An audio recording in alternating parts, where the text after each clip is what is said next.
મારું નામ રતનસિંહભાઈ ગંગાસભાઈ ટાંક છે. હું જામનગરથી આવું છું.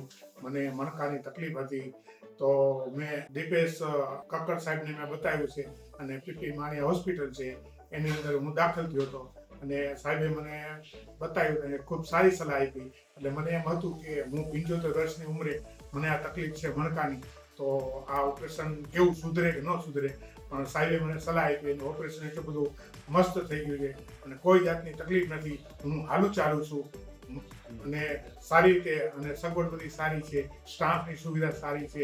મને 10 દિવસમાં, હું 3 દિવસમાં તો મને બરાબર આમ થઈ ગયું અને 10 દિવસમાં મને રિકવરી આવી બરાબર. હવે હું હાલું ચાલું છું, મને કોઈ તકલીફ છે નહીં. હા, ગમે ત્યારે ભવિષ્યમાં આપણે કાંઈ પણ તકલીફ પડે તો પીપી માણી હોસ્પિટલમાં તમારે ત્યાં દાખલ થઈ જાઓ.